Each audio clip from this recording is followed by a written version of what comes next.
I'd like to welcome everybody to Clarence Miles in the Community Show. I'm here with Brother Tyron from the Alliance of Concerned Men.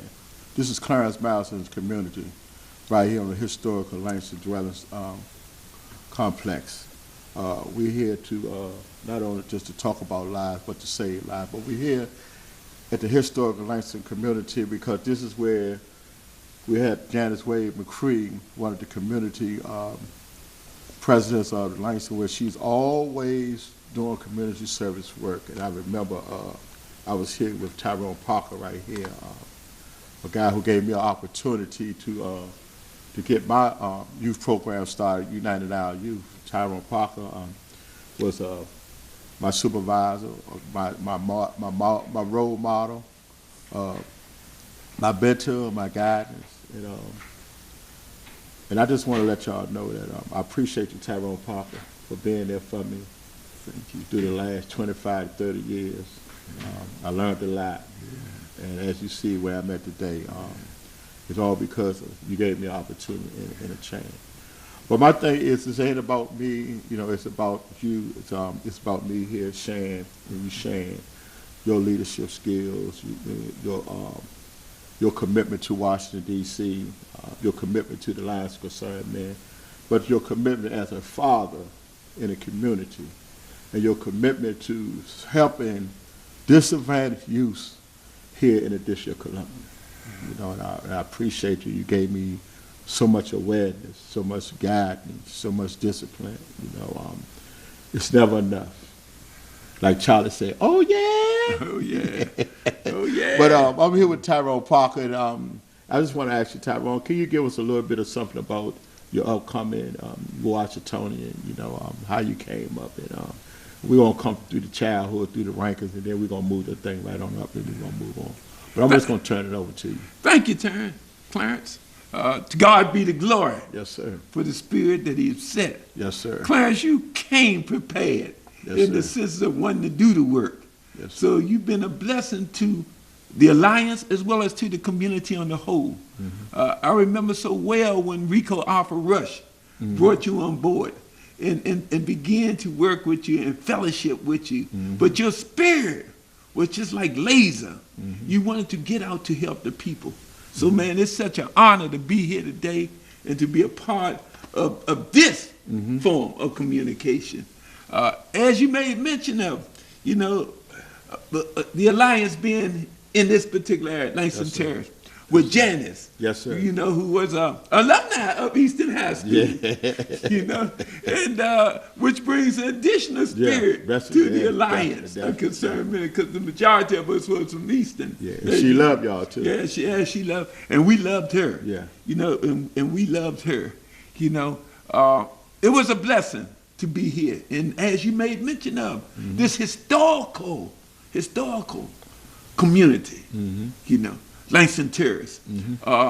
We're and the interesting thing about it is that when we were here, because we were part of DC Housing, Stopping the Violence Gang Initiative, and we were in 8 different communities, and we were blessed to have basically been in this particular community.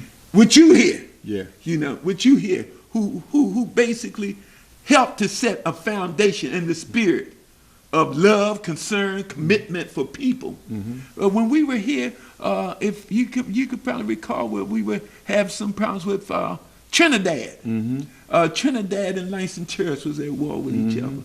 And the most amazing thing about that is that when we were here in Langston Terrace, which is the historical component of the city, we were also, and I don't mean to be jumping, but we also was doing some work at the zoo. Can you remember, Tyron? Oh, do I remember how well? Every Monday for a couple of years. Yeah, yes, for a couple of years. Yes. And the interesting thing about that is that we went to the zoo, as Clarence said, a couple of years because of shooting that had occurred up there. And it had occurred on Easter Monday, which was a day for blacks to go to the zoo. Yeah, we was in ambassadors. Yeah, we were ambassadors. But during that time, at one point in time, we could not go to the White House. Right. So they gave us the zoo to go. And we celebrated that for black history, black families, black communities coming together. But that was being threatened because of the shooting that was occurring.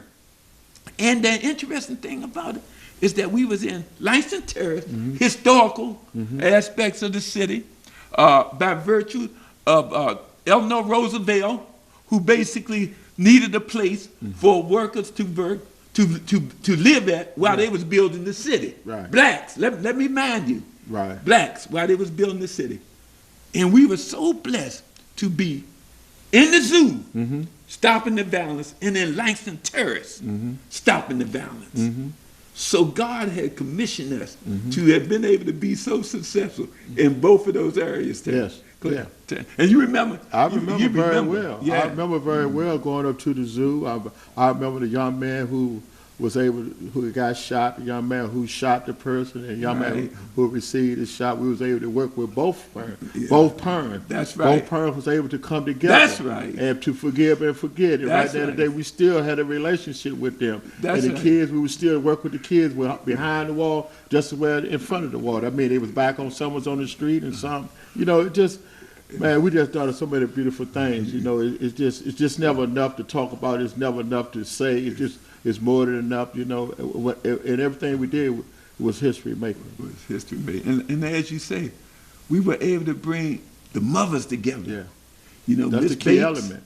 Yes, that was key. Miss Bates and Miss Jones. Miss Jones. Yeah. Miss Jones' son, Antonio, had shot Miss Bates' son. Yeah, that's it. And we were able to get them together to go through the city, showing what bridging and loving look like. And those are some of the things that we done as a community. But we was up here in Langston Terrace when Big Smooth was holding it down. And Janice was right there with us, working with us, and just helping to uplift this whole piece, man. We was able to come here, underneath the weed and seed. We was here able to work with the city council, city council just where at the mayor's office, also with the DC Housing Authority. But what it was a whole approach. Yeah, that's It was people working together That's to right. uplift each other. That's right. The youth was able to come together, man. to watch each other back. That's right. I seen where guys was in these communities was transferring, wasn't looking for a job, ended up working with a job, working for the city, driving, get their CDL licenses and stuff like that. Oh, man. Going to UDC, just make that commitment to change their life around, And I'm so blessed, because I got an opportunity through y'all, because I got here by way of Ben and Terry. Right. Yeah, I got here by way of We can't forget the notorious Ben and Terry. Not only from Ben and Terry, from Clay Terry. You see what I'm saying? That's right. To over here. That's right. And through that transformation, it was still the lives of concerned men who was the father of what we was doing. In other words, that y'all had to lead. And one thing I found out, as long as y'all had to lead, I had a job. And when I had a job, I had a job to do. I remember one day you came to me, and I still live with that. I still live with this. You say, Clarence, man, let me say this to you. I thought I did something wrong, because the way you said, Clarence, man, let me say this to you. If I know you at work today, I can go home and go to sleep. No ahead in that. Man, that hit me with a lot. Because I always was able to self-supervise myself. That's right. In other words, that when you came, whatever property that I was at, I was there. Somebody might say, well, he just went around the corner, he was right there, or this and that. That's right. It was always, would never be, there, well, I haven't seen him. It was always, we seen him. And Clarence, that was because you loved your work. And you loved the people that you was working with. And you was in some of our most challenging communities. Clay Terrace, Benning Terrace. Then you came up here. You went to where the need was at, where the surgery had to be performed at. You went with a certain skill, a certain demeanor of love and compassion for people. And you demonstrated it to the point that, man, they mobilized around you and will help us to turn these communities out. One of the most important points, too, is that this was during a time when the District of Columbia was considered to be the murder capital of the USA. I was going to say that. We have over 484 homicides a year. Yeah. And here, Clarence, was moving around in some of the most dangerous communities, working with individuals that they had stated, this is what makes D.C. the murder capital of the world. Mm-hmm. But you were showing them, teaching them with compassion and love to understand and helping them be trained. Jobs. When we look back now, we see how some of them brothers went on to get opportunities and jobs, man. Families. Yes. It's almost like we clicked our heels 3 times and God directed us. You know, I be having tears in my eyes, you know, when I see some of the older ones with their children. You know, I see them working there. Some of them working with the Lions of Concern, man. Yeah. Some of them going to college. Some of them, you know, raising their families. Some of them, you know, just man, it's just a blessing, you know what I mean? And the thing about it is, it wasn't nothing that I did on my own. I had the training from Alpha Rico Ruff. I had the training from Irv Johnson. I had training from Pete Jackson. That's right. I had the training from Max Alsabrook. That's right. I had the training from Gerard Austin. That's right. I had the training from Reggie. I had the training from so many different people. Right. With the component, Roger Lynn, they had the component for us to go out here to be a winner. That's right. You know, because how could you lose when you got so many people that's in front of you that's pioneers? That's right. You know, and that's what we need today. That's right. We need young people to follow the pioneers and understand what it is to be out here into the community, trying to reshape the community while we're trying to learn to reshape ourselves. That's right. That's not an easy task. Right. That's not an easy task. Right. I remember working with when I started working with I didn't care too much about police. I really did. I really did. But one thing I seen, the challenge was when we was in Clay Terrace one day. You know, we was coming out there, had the kids locked up. We was coming down. And it's all because of the relationship that y'all had with public safety. I understand that. Right. With public safety. Right. Not so much of the police, right. but public That's right. safety. Public safety. We was able to talk to the officers, right. and they was able to let the guys go. That's right. You see what I'm saying? That's right. And that was some amazing thing. That's right. Then I remember one day, we was the chief of police. I never been around the chief of police, period. But I ended up being around the chief of police. Right. And I found out he was just like us. Yeah. He just had a different situation, but he was just like us. He had the care for the love for the community. That's right. And for our kids. That's right. So, That's right. You know, just tell me, how did you get introduced to the type of work that you're doing that we're talking about, and why is it that you have a hunger to continue on serving after being retired? After being retired. That's right. So how did the Lions of Concern, man, even come to be a part of what we're talking about today? Because you train a lot of guys around this city. Yeah. God blessed us. And as you may have mentioned, you called off some extraordinary names, you know, that had done their part and continue to do their part. The history is deep and rich. We're blessed now to have a young brother by the name of Tyron as the new executive director. I retired in January, had a grand celebration. Yes, I was there. Yeah, you were there. You know, I had all in that. And the celebration basically was to pass the baton, you know, to pass it on. But the work that got started was started due to my son was killed. He was known as Rapping Rodney. Okay. He was a rapper in the District of Columbia with Rare Essence. Okay. And Rodney got killed over in Crystal Skating Ring. And what I done, it hurt me. So I reached out to 5 of my friends and said, man, from Easton primarily. Right. Say, man, there's got to be something that we can do about this image and the loss of lives that's occurring. And the brothers came together and said, let's formulate a group. But the interesting thing, Clarence, was that we met at the hair salon that I owned. Okay. And we started meeting about 6 o'clock. Wind up staying in there to 2 o'clock to create the mission of the Alliance. At one point in time, folks said we should be a social mission. Yeah. To give parties, socialize, and then get the money to somebody to do the work. Then somebody said, nah, we got to go out to do the work. And that's how it came. We decided on a vote, 3-2, knew, because it was only 5 of us at that time, that we would be out in the streets doing the work. And from that point there, God blessed us to be able to be a part of the transformation of the city during that time there. Because as I made mention of, and you remind me of so much rich history time. When you was over in Clay Terrace, you know, and them young brothers wore fatigues, you know, because they felt like they was fighting a war. Yeah, it was in the war zone. They talking about over here on 21st Maryland Avenue was Vietnam. They was over there strictly in Vietnam. Everything, they were fatigued down from shoe to head. Yeah. You couldn't see nothing but the corner of their eye. That's all. That's right. That's right.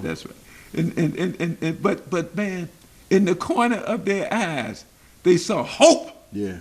They saw transformation. Yeah. Because you was there. Yeah. And you was there with a good support team. Yeah. To be able to go in, perform. We had DC Housing that was really partnering with us. Yeah. All we had to do is basically say, these kids are ready. They want transformation. And DC Housing came with the job. Came with everything, the food and everything. Everything. Yeah, they came with everything. The job, the guys were doing landscaping. Oh man. You know, guys was getting jobs as the manager of the property. Yeah. Like Lil John. Yeah. Dirt. Yeah. They were property managers. Property managers. Yeah. You know, they was leaders. Man, ain't that something? Those individuals that was considered gang leaders became community leaders in the properties that they lived in. And they improved these properties, man. I know Bennett Terrace was scheduled to be demolished. Yeah. It was on the drawing board. Yeah. But after we did the intervention and the people began to stand up and say, no, we want our community. Transformed it. Yeah. They transformed it from Simple City to Bennett Terrace. Yeah. They changed the name back to what it was. To what it was. Yeah. You know, and that was a people's initiative that is still there today. But those young brothers took a stand to tell Joe the crackhead, you can't touch those flowers. Right. Because if you touch those flowers, you try to steal those flowers, you're going to be up underneath them. And I still talk about the guys that are doing landscaping now. You know, that's one of the jobs that housing could really put a lot of use around here today on jobs. Okay. I just feel like, you know, their commitment is not as strong as it was, maybe because it was under receivership. You know what I mean? But I think that, you know, serving the public, serving the community is a blessing when you have a community that serves you. You follow what I'm saying? But that's a whole another talk for another good time. But I also want to say to you, but how did you end up being the manager that you are? Well, you know, I think it came from a desire of wanting to help, you know, and the will and the spirit to want to help.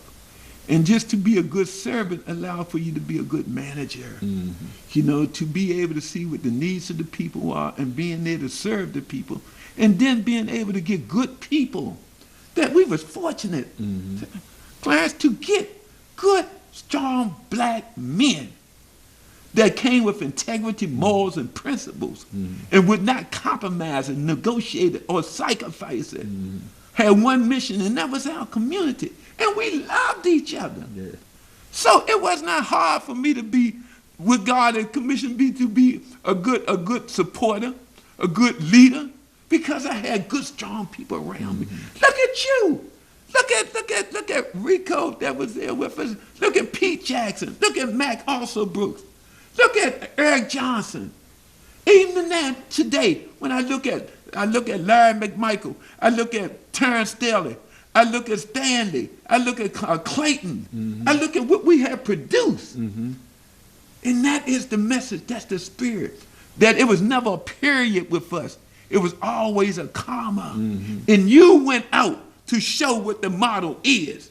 You demonstrated the model and live an example by touching people, loving people, and being where you are at today with Janice, who we love. Oh, yeah. We love Janice. She said, I'm going to get that Tyron, I'm going to bop him upside his head. That's what she was saying. She was the resident council, the president of this property. Yeah. She was a strong community. Yeah. She didn't never want to leave this community. Yeah. You know, the kids went on to a higher level, went on different places, Yeah. wanted to move her. She said she's going to be right here in Langston. Right. She was committed. Yeah. You know, I remember the week that she passed. She was right here, wanted to get the kids, make sure they going to school, make sure they was getting ready and everything. That's a commitment. And I remember she was so strong, and she was a great influence of me coming here. You know, before I went to the other place on Legion Park, you know, Mr. He kept telling me, well, we're going to get the place fixed up for you, we're going to do this. And one day, you know, Mr. Crease did some stuff like this I never seen, and it probably would never happen again. She said, you know what? I'm going to give you this key to this basement down right here where I'm at. Right. 70126, I'm going to give you the key to this basement. That's right. And I'm going to tell you something right now. If housing got a problem with you having these keys, tell them to come and talk to me. Woo! That was 13 years ago. Good God Almighty. 13 years ago, the people they never came and talked to her. To God be the glory. What I'm saying, they never came and talked to her. So when I moved down here, I didn't have this what I got now. Right. But I happened to end up getting 8 computers. Right. I got 8 computers. Right. Because Jim Graham. Right. And Harry Thomas. Right. And helped me get some supplies. Right. Then they complained to me about the center. Right. You know what they complained to me What's about? that? Me having an open house outside on the playground. Oh, man. Having a cookout. What? Because they said I wasn't a leaseholder. Uh-huh. I was a leaseholder of where I was at Park Morton. Uh-huh. And I was a leaseholder over at Leitrim Park. Uh-huh. But I wasn't a leaseholder here. Uh-huh. And when Miss McCree got finished talking to them, they said, anytime you want to have something, just give us a note. Give us a letter. Let us know ahead of time. But what I'm saying is, she was strong. Yeah. She was not only strong with the housing authority, she was also strong at the city council's office. Yeah. She was also strong when it came down to policy and procedures. The people listened to her. Absolutely. They listened to her. Absolutely. She was one of the reasons why y'all was here. Yeah, absolutely. No question about it. And you know what? Just to add a small part to that, almost on every initiative that we went into and where there was youth and gang violence going on, it had always been a black woman that would help you and navigate you to the challenges and the problems that was occurring. Up in Bennett Terrace, it was Miss Monterey. Miss Monterey. Up in Parkland, Miss Whitfield. Miss Whitfield. Over here, Janice. Yeah. We can go on and on. Yeah. Black women. Miss West over Tommy God. Yeah.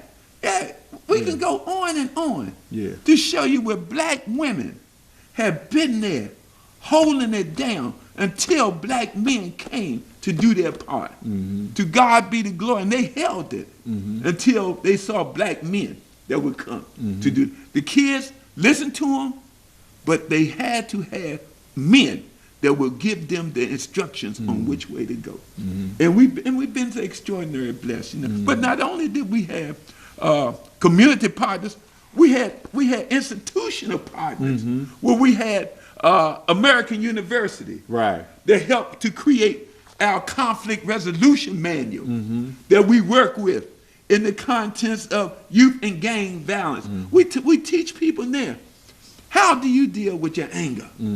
You know, we ask them, okay, I'll tell you what then. Tell me what are the things that bothers you? What are the things that hurt you?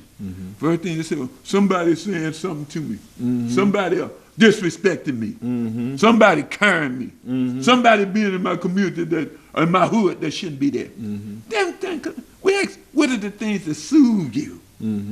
Well, when my mother tell me not to do this, or my grandmother say this, or me going to the store, or me having looking like I want to look. So what we do, we show them the things that bother them, get them excited, ready to do something, but we give them a tool as to how to soothe itself. This is our conflict resolution manual that was created by the 7th and O crew. Yes, yeah. Oh man, don't even talk about that. Yes, that's it, man. Yes, sir. You know, and as you talk about that, and I like about that we was able to get the mayor. I don't know what kind of mission that I used to be on, but always you say we need to get the mayor up here. That's it. Like a little bull ring. Right. And I always seem like I run across the mayor. I said, Mayor, we need you over here. We need you over there. That's right. And he'll come. That's right. These are the things that make things happen. That's what make it happen. And when the guys from the 7th and O needed somebody to help them with job, leadership, we was right there. Right there. When they was going through stuff on 5th and O, we was right there. Right there. You know what I mean? It wasn't no like, we wasn't hiding. We was right in the thick of things.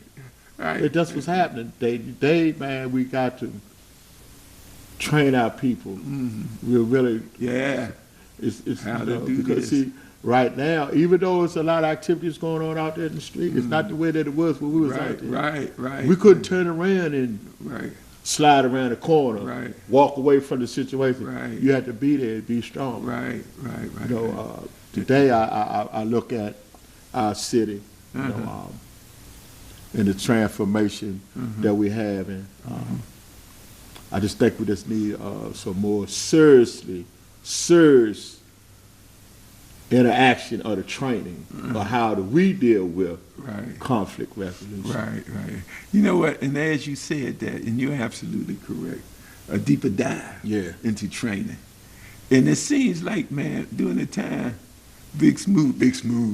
Yeah, they give it that name on Park Road. Because he was so smooth in regards to the work he done, navigating and negotiating. 640. Yes, up at 640 Park Road, the Black Hole. Yeah. You know, I mean, the brother been in all of the most dangerous places in the District of Columbia, doing the work for the greater good of God and the people. And as he stated, when we were able to bring 7th O and 5th and O together, Nugent and Eric Perry brought us to him, we had to get the mayor. That's right. And just like Big Smooth said, Clarence said, he saw the mayor and said, man, you got to get here. You got to see this. And he came. Yes, sir. And when he saw what was happening, his next job became, how do I help to sustain this? What do y'all need? And that turned the whole system around. We need more of those examples where men are doing the work and need the help. We need an easier lift to be able to get the resources into these communities to help to sustain it. Because we have the solutions, we just do not have the resources to sustain it. Yes, and again, you know, just Tyron Parker of the Alliance of Concerned Men, who a guy that I used to work for over 13 years. But Tyron, give us a little bit more about your organization, how long you've been standing, what it's standing for, what's the purpose, how long that you was running your organization, and when you also in retirement. And tell us a little bit more about the Alliance of Concerned Men, you know, and the things that they are doing right now, presently, in the community, because we know about what we did yesterday. Let's talk about what we're doing today at the Alliance of Concerned Men. I think Tyron Parker, as made mention, past executive director of the Alliance of Concerned Men, one of the founding members of the Alliance. Been in existence for 30 years. 30 years. And for a large part of that years, I was in the leadership role. I always say a good leader is a good janitor that knows how to follow. The Alliance basically was a part of almost every major initiative that every mayor for the last 5 mayors in this city have been a part of their youth and gang violence initiative. But we've been able to stay relevant, which is the most important component of this city. Relevant to me is to be able to meet today's needs of the youth that we're working with. Folks often say, but y'all 30 years old and this and that. I say, yeah. I say, but to me, the faces may have changed, but the needs are still the same. Still the same. The needs are still the same. Yeah.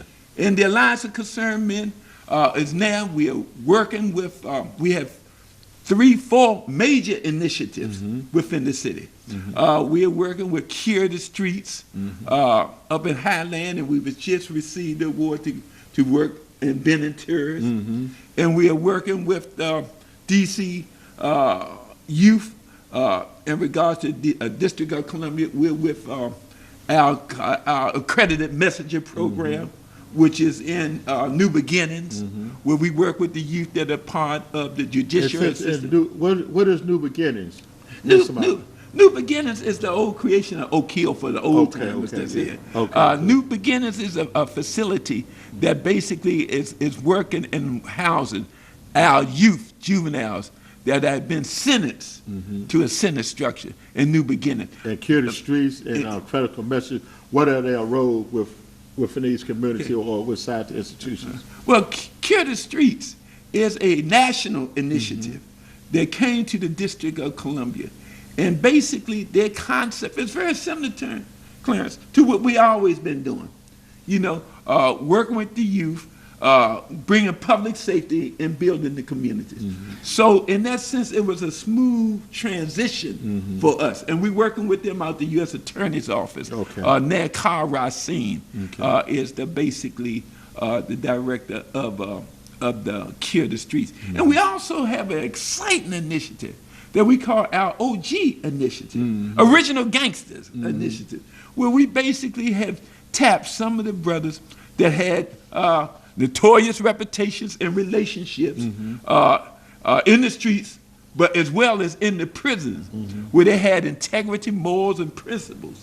So we decided to, how do we better utilize the reputation of these high visibility OGs to be able to work in the community and to talk with the kids to help them to transform. And the way that the idea came about, we was over at the office, over the Du Bois office, and we always looking at ways as to how to stop the crime, what needs to be done, how can we make it better. So I asked the question, how can we stop the violence? And in the room we had about 8 individuals, ranging from the age of 18 to 78. The young kid in there, Tyron, he says, I said, how can we stop the violence? He said, well, in order to stop the violence, we need to get the OGs involved. The OGs know what's happening. They're on the street corners making things happen. They sanction what's happening. And you got to get them involved if you want to stop the violence. Excellent statement. So I said, okay. Then Earl Coleman Bay, who was 78 years old, did 48 years, was very respected in the federal prison system.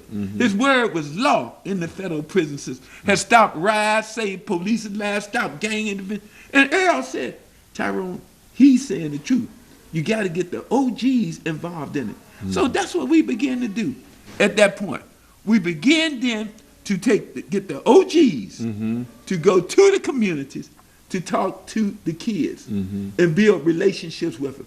And we were funded by the Whitson Foundation. They came in and gave us a big lift in regard to funding it. So those are 3 of our most profound initiatives that's going on today. And we have about 46 individuals that is employed full-time with the Alliance. And it's being led, as I may mention, by a young, dynamic, young brother, Terrence Staley, that believe in community and commitment. And they're doing good. We have an excellent White House. We're working with the White House now in regard to building. Yeah, that's the new initiative. Yeah, they all got that about 6 months ago. About 6 months ago. Yeah, that's good. Yeah, working with the White House. And we're also, as I may mention, working with American University in regards to our conflict resolution manual. So we're building capacity. We have programs in Pennsylvania and Georgia, you know, where we are basically doing like-minded work only in the area of training. So as you say, you're a national program, which I already know, but you're a national program that's passing and sharing. You know, and I'm saying this here, walking by counseling around the United States. Ah! Oh man, come on, man. So you know, And I Explain say that. is, Explain yeah. the saying CBW too. Because, you know, what I learned is we have to walk with our kids. We have to Yeah. be with our kids. Yeah, that's we right. have to stand for our kids. That's We right. got to walk them as we walk around the corner and talk to them. That's right. We got to go back and forth with them. That's right. We got to meet them with a place where you don't want to meet them at, down the courthouse. That's down, right. Down at the White. You got to In the move crack them up house, to the wherever they at. Wherever they at, we got to move. We got to walk with them. That's You know, right. we got to show them how you can transform your life. That's right. Without knowing you being transformed. That's right. That's walking by That's counsel. right. That's you know, right. that's what we do. I do that. We do that. That's I was right. taught that. That's I learned right. that. You know, through the other leaders that I've been around. You know, and I never forget that model. That's That is right. a model that a lot of us forgets about, That's right. or maybe some of us never even had the training to even understand it. Because who wants to really want to work with a man who don't want to be worked with? Yeah, that's right. That's our population. That's our population. That's our You know what I population. mean? The population that says, "Go to hell Yeah. and get out of my face." I remember when I first went to Benetton, Mm-hmm. but I was in training. Mm-hmm. I had training for almost 9 months Mm-hmm. with the Alliance of Concerned Men. Mm-hmm. I was volunteering. I was coming in and out. Mm-hmm. And one day it was saying, well, man, forget all that, Clarence. We're going to get you a job with the Alliance of Concerned Men. Mm-hmm. He said, but you got to be ready when it's time called. Mm-hmm. And when the time came, I was ready. That's right. But I had a couple of different start dates. But I remember when I went to Benetton's, because of the training that I had, Uh-huh. it was said to me, whatever happens, That's right. don't react. That's right. Ain't Don't no react. Ain't no way in there. Come on. Whoa! Come on now. Don't react. Don't react. Man, I get Yeah. up here, Uh-huh. my first day on the job. Uh-huh. I couldn't even get started on the Uh-huh. first day. Uh-huh. But I got started, Uh-huh. and I was being tested. Uh-huh. I didn't know I was going to be tested. Uh-huh. I don't think y'all knew it was going to be tested. I think what we knew is that we had some guys that we worked with that we were still trying to fill out. Right. And I go up in there, man, I was clean. Uh-huh. Yeah, as you always are. I was really clean. I am nowhere near the clean as I was. But anyway, the young dude came in there. It was about 7, 8 of them. Yeah, I went in the room, me and Rico. We walked in there. Rico, everything was love. Everybody was happy. Everybody was talking.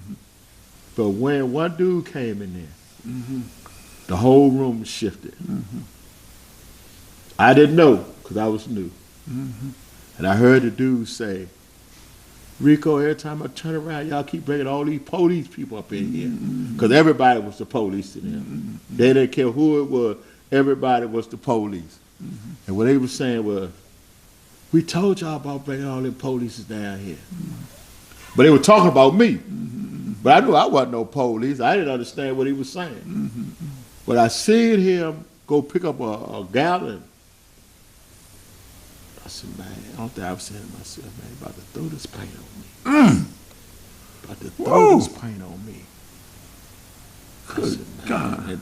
And I'm gonna think about what Rico was telling me. Whatever happened, don't react. Don't react. But I couldn't accept that all that paint on me, man. Good God. And man, that boy threw that bucket at me, and come to find out that the paint was hard in the bucket. Whoa. And he threw that bucket and hit me right in my head. Yeah.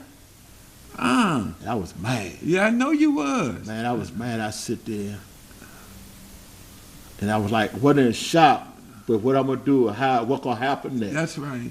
And Rico said, said, man, "Don't Clarence, man, smooth going outside for a minute." Uh-huh.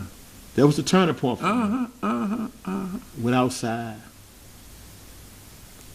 Rico stayed about 10 minutes. When he came outside, I was still outside. Uh-huh. It kind of probably shocked him. Uh-huh. I was still outside. Right. That was the turning point. Right. What I'm saying is this. The guys respected that. Mm-hmm.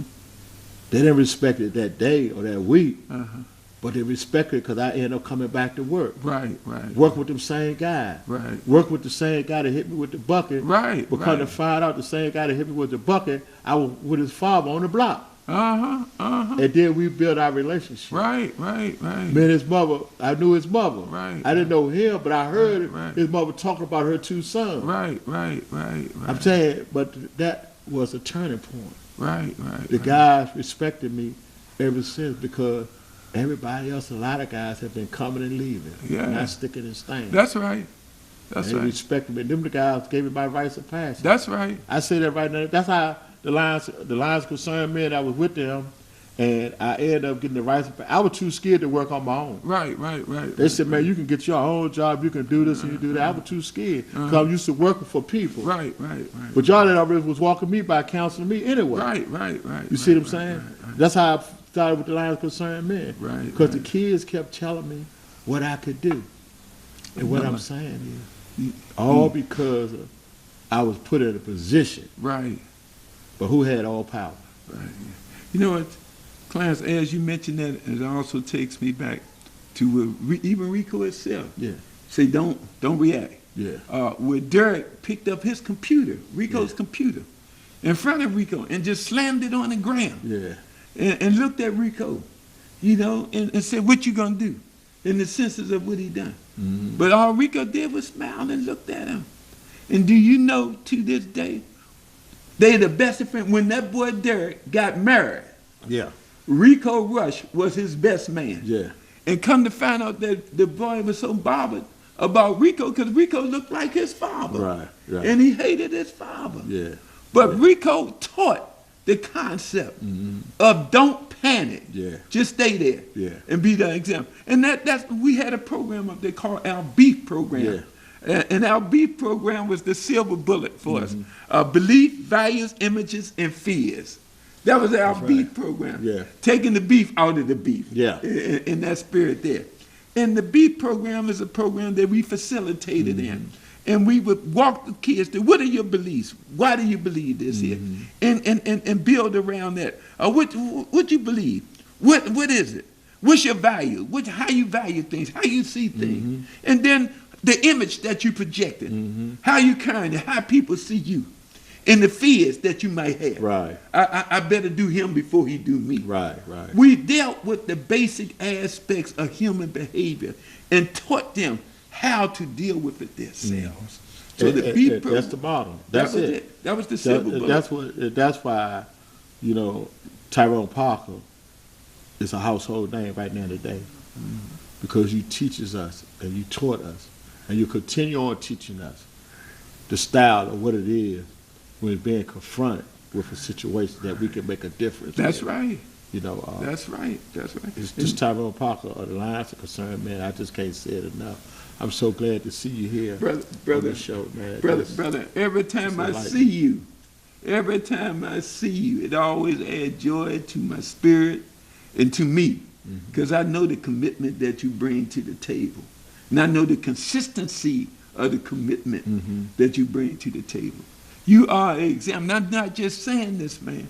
You are an example of transformation from where you have been to where you are now. And you just didn't come by yourself. No. You always reach back to bring somebody else with you. Yeah. And those that know you love you for that, man. Yeah. But you know what? I always tell everybody, I couldn't do this work if I wasn't in the street. Yeah, that's right. If I never was in the street when I was coming as a youth, I couldn't have did this. Yeah. I couldn't explain it. Yeah. I would have understood it. Yeah. But I understood it because it was just like me.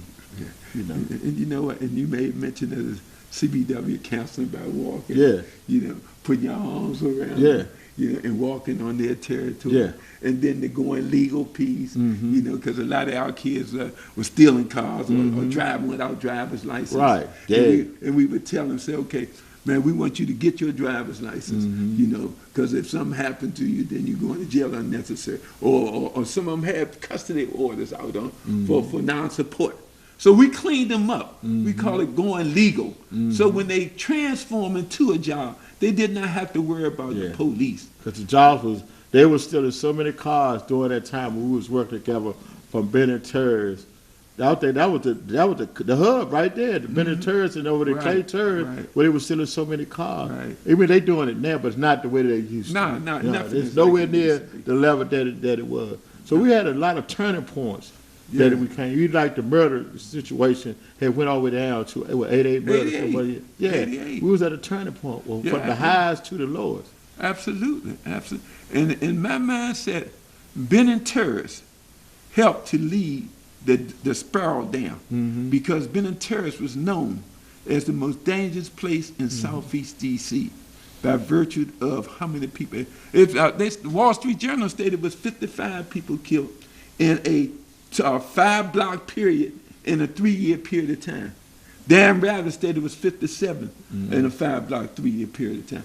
Ben and Terrace was a killing field. And Derek Thomas was the number 7 most dangerous young Derek man. Ross. Derek Ross was considered to be the most dangerous place in the District of Columbia. But you look at him now. Yeah, you wouldn't even know who he is. You wouldn't even know who he is. He's a family man. He's married.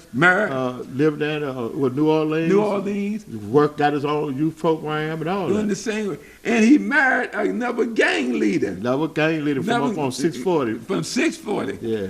Kanisha. Yeah. Yeah. And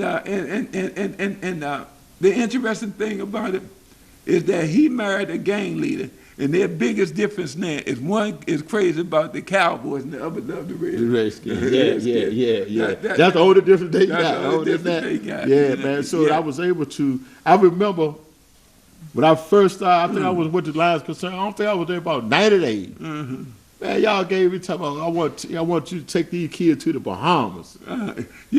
Well, me and Derek Mother. About 15, 20 of them kids. On a cruise, right? They went on a cruise. Yeah. Man, I'm trying to explain to myself how I'm gonna do this here. Man, I said, but the kids, they love me. Man, I didn't think I could handle it. And I was too afraid to say I didn't want to go. But I needed to go somewhere. You know what I'm saying? Man, I had the best time. Them kids, they do what they do. But we made it through. You know what I'm saying? We made it through. You know what, Clarence? I'd like to hear the stories at some point on the cruise that they took. What was it, 7-day cruise? 7-day cruise. 7-day cruise to the Bahamas. What had occurred is that we had gotten some money. They're giving us a grant. The Alliance Concerned Men. They're giving the Alliance of Concerned Men a grant. I think about $10,000 or $15,000. And we decided to do something for the kids that they had never done before. So we sent them on a cruise to the Caribbean. And Clarence went with them. So can you imagine they're playing on a cruise? Whoa, good God. That's a story within itself. Man, with the most, I just thank God for the mother that was there because they loved her she loved them as if they were her kid, but they loved her as if they were their mother. It was Derek's mother. Derek's mother, Okay. What about her and I? Nobody but her and I.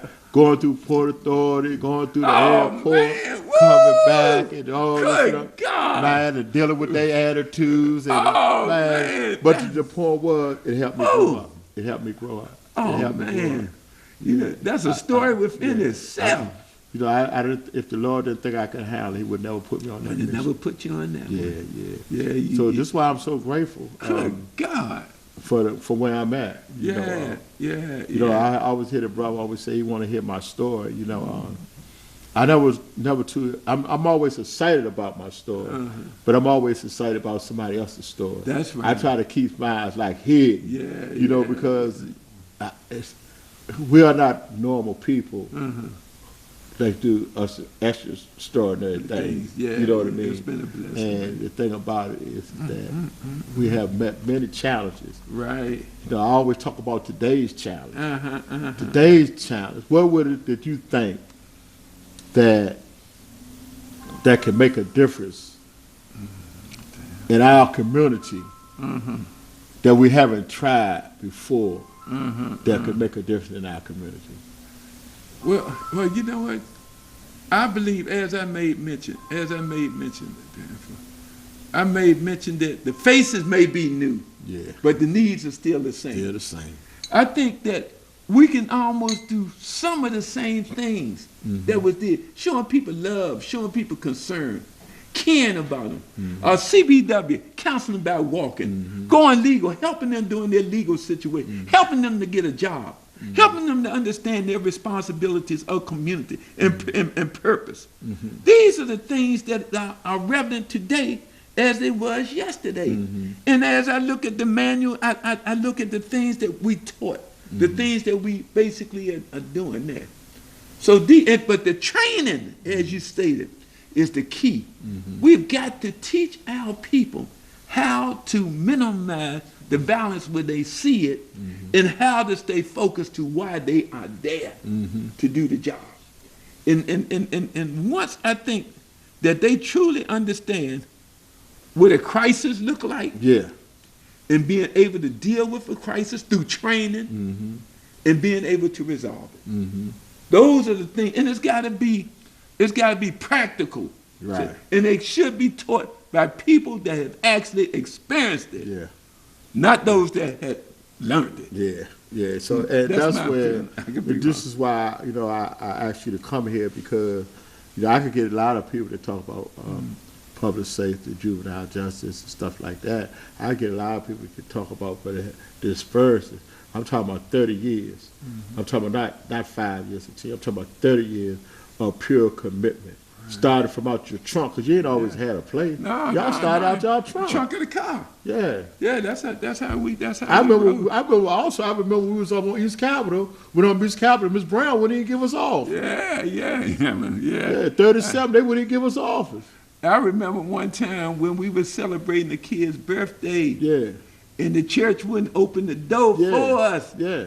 We had to celebrate it in the rain, That's cut right. the cake in the rain. right, Over that's on, right. So So it ain't always been a good time. Nah, it ain't always been good time. But we made the best out of it. The best. You know, and as I also think, and I think this is an important part, our Concerned Fathers program Oh yeah, yeah, that we had inside of Lawton yeah. Reformatory. Yeah, I seen Charlie the other day. Yeah, with Charlie, Jeff, Yeah. Stuart Anderson. Yeah. You know, could go on. Yeah. When these brothers came out of that program and have become models in their community. Why? Because we took their kids down to them, to Lawton Reformatory, and they sat with them, and they did fatherhood issues together.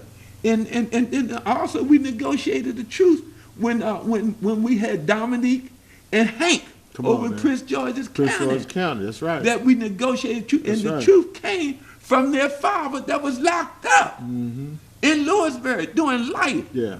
Contacted us and said, "Man, my son has been shot. He involved in a gang war. Can y'all help?" We have gotten and was able to bring them both to the side together and celebrated over in Ebenezer Church Yeah. before 3,000 people, Yes. where these two young brothers was on the pavilion shaking hands and hugging each other. God has been so good. It can be done again. Yeah.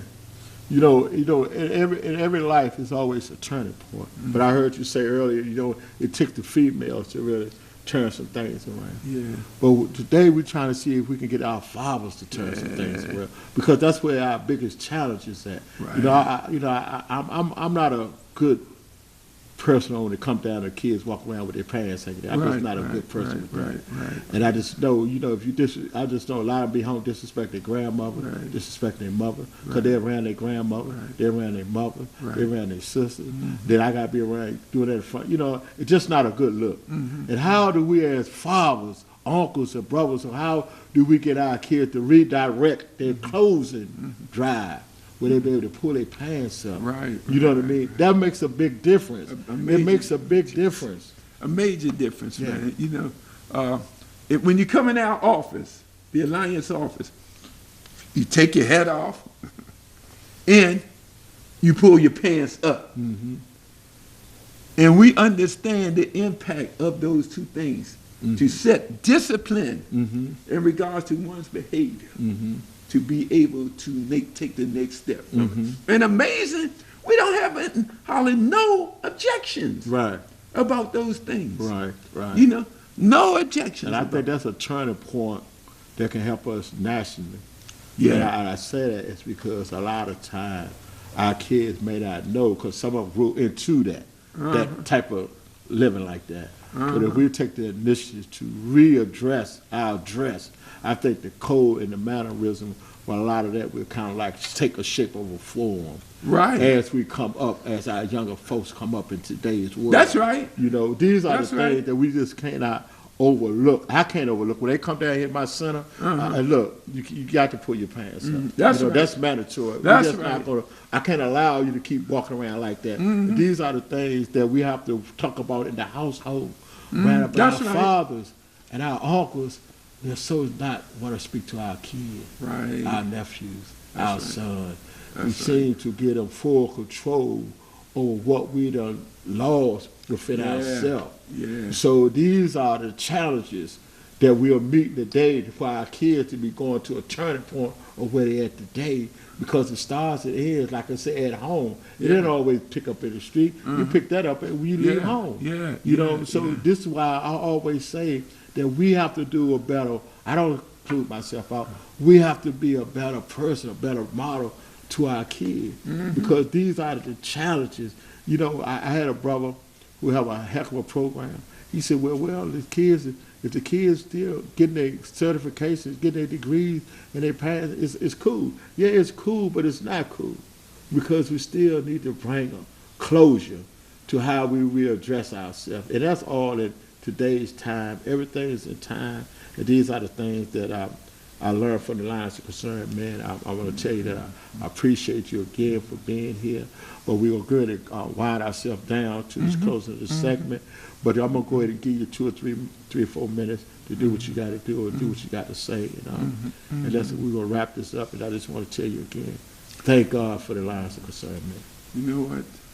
And I can echo the thank God for the Alliance and black men, and men, period, as well as women, that love our community and our people.